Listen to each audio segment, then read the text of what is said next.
Okay, here we are. This is a rocket. It's going to go to the moon. We're going to take it to the moon. It's not for landing. We're just going to circle around it over and over and over again and then eventually crash. The mapper does exactly what it says on the tin. Can we clip through into it? I can't really see it in there, but I've got a satellite in there with the sort of radar dish thing. And what it is a plug-in that we get this thing going, get it running around the moon, and as it rotates around the moon, it's going to generate a map. It's going to generate a file that can be opened and read as a map in the KSP folder directory. And I really like it. It's, to me, it's pretty much the first add-on part that doesn't necessarily give just parts and something to do with the parts, but it's more of, it's an actual objective. It's an actual sort of mission with, you know, you either get results or you don't. I'm babbling, but I'm sure you know what I mean. It's an actual objective, which is really nice. You'll also notice that we do not have a crew. This is an unmanned rocket. We're using a Probodyne command module, which are like little satellite pieces. They normally do actually have a crew, but I've also edited them to be mechjeb command modules, so we are going to make use of that, and we're actually going to use the auto Ascent pilot here. There we go. Stop at stage 4. There's our path. Start turning at 30 kilometers, finish the turn at 90 kilometers. Depending on where the moon is, we'll probably have to do a full orbit, but sometimes I can get away with not doing a full orbit and just firing straight for the moon. We're going to throttle up, SAS is on. What we're going to do is we're going to hit the engage button on the Ascent autopilot. That's going to lock the smart ass. This is basically the main control set for mechjeb all over here. It's got a lot of different things built in it, landing, landing software and all sorts. And in 5, 4, 3, 2, 1, ignition. And as you see, SAS is off, and the throttle is controlled by itself. I'm not doing anything right now. We can just sit back and watch this thing go up. You notice there's also a muon detector down here. If we hit this up, it'll start beeping, because down there in that field, there is a monolith. As we go away, it'll get further away, or the sound will get slower, and then cut out altogether. This tiny little module has a short... we got a little bit of wobble. This rocket is pretty long. I don't think I actually need a full fuel tank up here. I often make a lot of sort of corrections when in the moon's orbit. There we go, booster separation. And now full throttle. I had no part of that, that did it automatically. Yeah. I am going to cut out here and come back in when we're turning. I don't know, looking at this, depending on how far we get around here, we might actually not need to do an orbit of Kerbal. See, we've got the moon over there, lots of, oh, look at all the debris from my past missions. Yeah, we might actually just be able to just get to about here, full throttle, and just put our apple-waps as just... Oh no, I'm a moron. Stop thinking like that. You have to wait until it's... Yeah, okay, I'll shut up. I'm forgetting how you actually get to the moon. You don't burn straight for it, do you? You burn before it. Okay, that's fine. Yeah, we've turned. A little bit of wobble. So we've got the main engine here, we've got some verniers again. As soon as this releases, I'm also going to manually, because it won't do it automatically, I'm going to release the payload fairing here, just so we don't have those floating in space. Hopefully they'll... Oops, sorry, punching the mic. Hopefully they'll just drift down to the planet, burn up in the atmosphere or whatever. There's no atmosphere yet, really. Sort of. There's no re-entry heat anyway. Okay, so that's going to separate. See? And we're just going to release the payload fairings. And here's the module.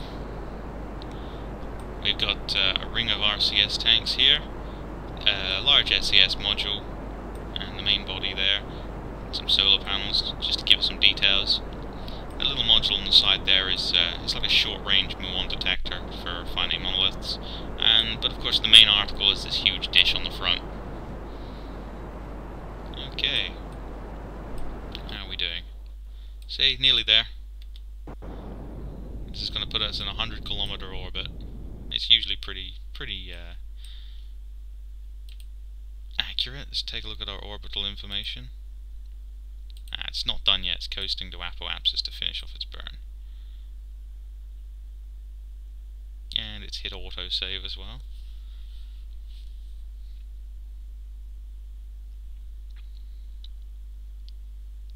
Drifting through space on my little rocket.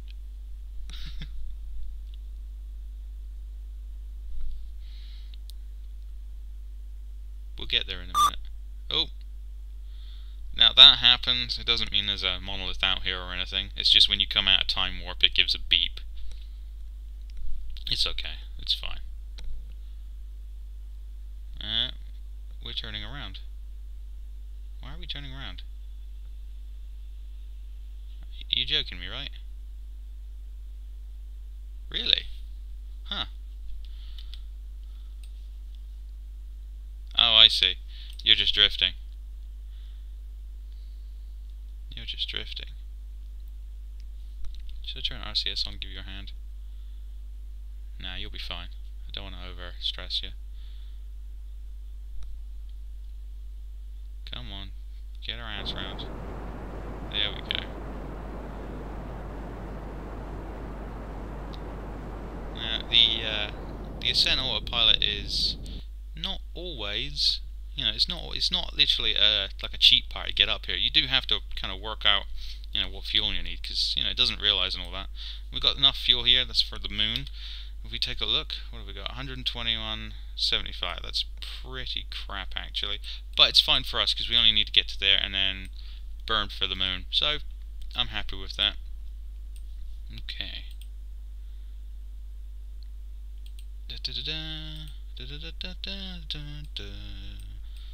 Okay. One of my favourite things about mechjeb is we can just hit the prograde button and it will keep our nose on track, which is a lovely feature. Okay, I am going to skip until we get to the right point to burn.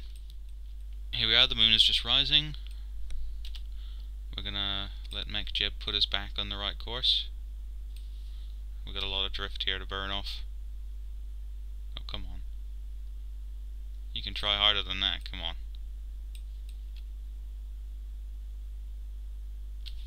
It's alright, you can use the troll. There we go. Maneuvering engines. They do a treat. Yeah, you ready? Yeah, you good? Brilliant. And you lock us on that course. And there we go, full throttle. And we're just going to push our apoapsis all the way out to about 13 million, I think. Something like that. Oh, I hate that little fade in.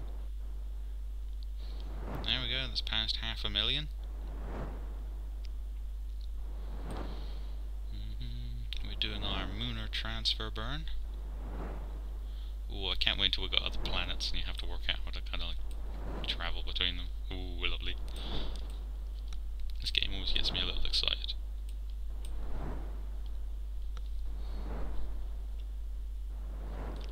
Here we go. Starting to speed up, and 7, 8, 9, 10, 11. Yeah, that'll do. Okay. And we've got half a tank of fuel left. I don't know. This rocket's pretty good for it. Alright. And we're just going to speed through time to get over there until we can burn for moon orbit. You know, you don't really want to watch this, me compressing time, drifting through space. Okay, we have been caught by the moon's gravitational pull. We're going to switch our targeting to retrograde, because we have to burn in this orbit. We have a periapsis of 320 kilometers-ish, give or take. We want to get that down pretty low. I think you can do it within about 40 kilometers or something. I'm not going to do a low orbit, I'm just going to do a couple of some passes. Getting down really low is annoying because you have to wait for time compression all the time. Or, yeah, because there's no time compression really, because you're so low. Okay, I'm just going to speed this up. Whee!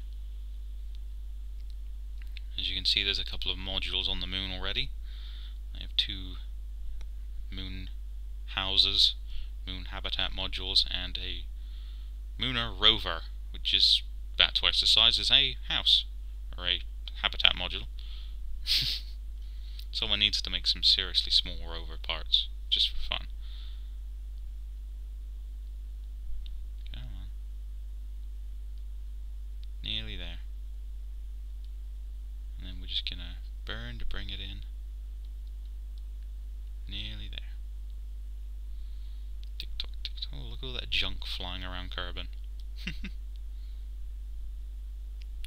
Okay, and cut. Beep, because we came out of time compression.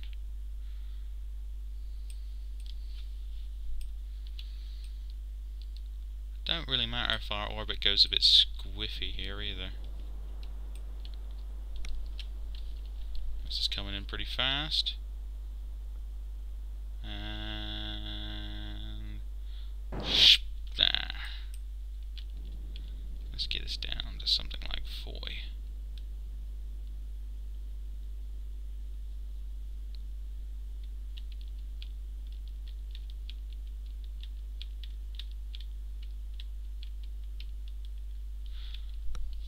That'll do. That'll do. Alright, well, I'm going to cut it here and get to periapsis and do the other side. Okay, here we are at the other side, right over the landing point for my moon rovers. My moon rover and its parts. It's quite a fun mission landing a truck on the moon. Come on. Just got to give it time to push the thing round to the right. Please, how are we doing for fuel?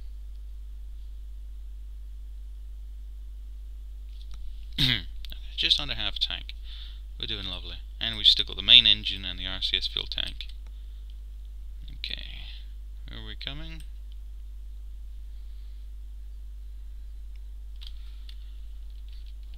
Give it a little hand.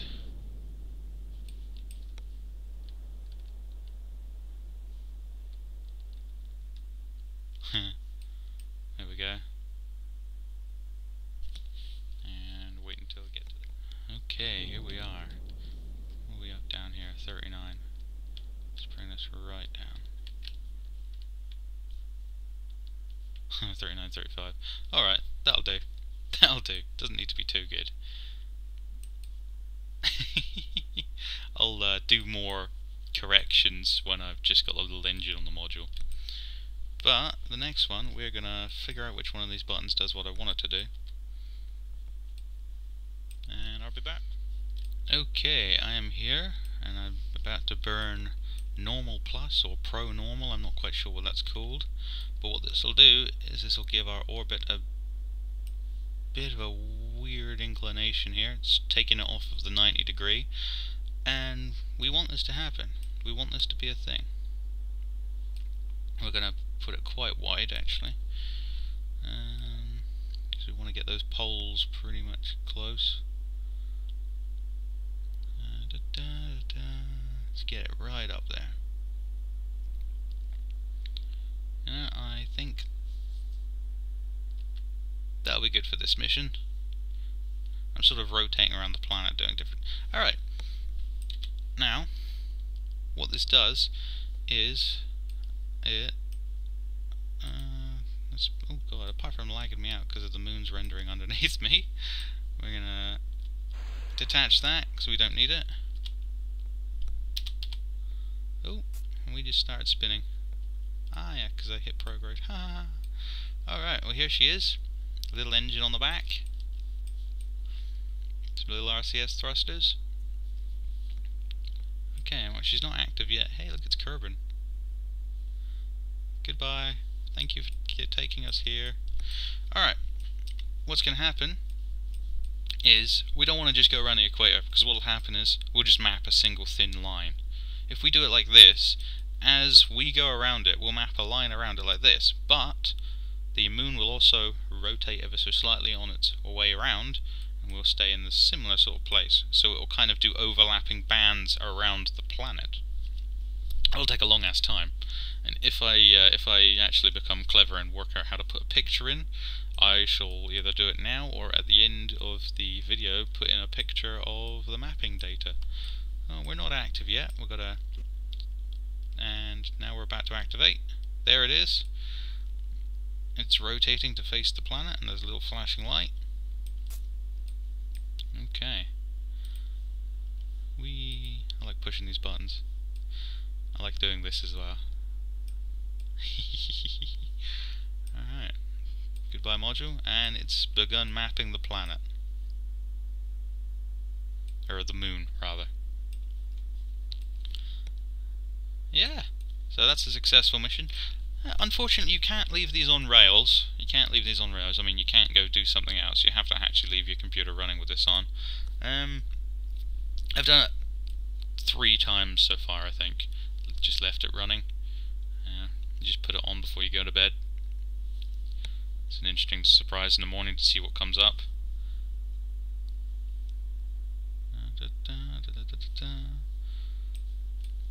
Yeah. Doesn't she look sweet? And I've thrown on a few greebles, you know, solar panels and these little probirdini parts. They don't do anything at all, but they make it look more probish. And this piece in here is it's the standard stock ASAS. I've just got a different texture for it, make it look a little bit more grey and mechanical rather than that. It's got a funny tinged colour normally, but I like it. And there's Kerbal, jewel in this galaxy of nothing, currently nothing. Yeah, so that was good. So I'm gonna cut it here. Might go check out the moon base, see how that's doing. Okay. Alright, this is the start of my little moon base. We've got our incredibly large moon truck and our incredibly small moon houses. Munar habitat modules. This was all real fun to land. Very fun to land. The first module is always pretty easy. It's the second and third because you have to, of course, land nearby. The second module there landed 8 kilometers away, and I had to do this sort of ridiculous bunny hop with the engine, just jumping about 2 kilometers into the air and then coming back down and bouncing again. It's pretty good, pretty fun. On the third attempt, brakes please, thank you. This is where we landed the truck. It landed on top of that, attached to the back here. And then we just used the RCS thrusters to gently nudge us off. Yeah, that actually went pretty well. As you can see, we only landed about 100 meters away. Where are they? There. It's pretty dark, put on the lights. Yeah, this thing goes pretty well. Gotta be very careful out here. As others have found out, these rocks don't do shit. Whee! But of course this is the moon. Dangerous terrain. There's no call out for breakdown out here.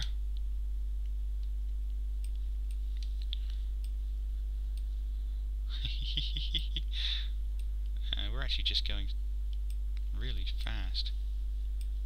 Come on, slow down. It's not advisable to hit the brakes either, because you kind of just do a nosedive. Now we're slowing ourselves down, you see. There we go. Alright. Lovely little brake lights. I believe it's Tosh, the creator of the cart. There we go. And our little moon houses out here on the dark side.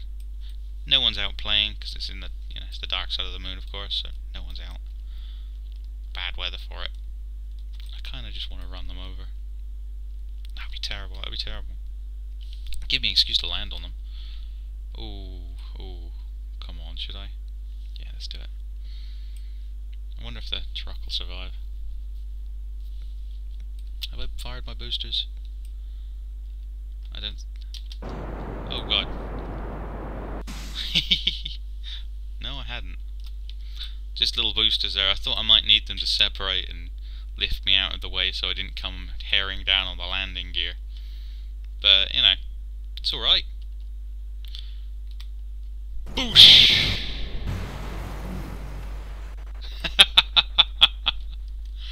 Brilliant. Oh god, that's terrible. You shouldn't do that, that's terrible. Okay. I was going to show you Nomad 1, my deep space probe, but the solar panels seem to have somehow, they've borked a bit. As you can see, they bisect the body instead of folding up nicely. So instead of, they seem to have been reversed partially. So, I mean, look at this. What the hell's going on here? I mean, what the fuck is all that mess? Anyway, they were some nice long solar panels. This is my deep space probe. Some RCS on little struts here for maneuvering. Currently, we're there. I'm scrolling to zoom out, trying to find out where we are. Here we go. Okay. That's Kerbal. Where's the star? Yeah, that's the star back there. Just there. Right there. We are fucking miles away. We're 122118 M. Yeah. We've slowed down to 9,300 meters per second. We were going at about 30. Ah yeah, there's Kerbal, the star. Just a faint distant object now. The idea of this mission was to send a probe into this large band of cloud here. I know it's not real, but still, if I were sending a deep space probe, I want to go see what this cloud is. Not sure what to call it. I think we should call it the Van Halen belt. The Van Halen belt. I don't know. I like Van Halen. Yeah. Okay. Well, this seems to have failed, so we can consider this mission a failure. The solar panels have broken. There's no power generation. There's only a little bit of fuel left. It'll keep going, but it won't be able to sustain itself. Oh well. We'll have to launch another one. Maybe next time. Alright, thank you for watching. I will leave you with this view of distant Kerbal, never to return home, this little probe out on its journey. Goodbye. Have a lovely day.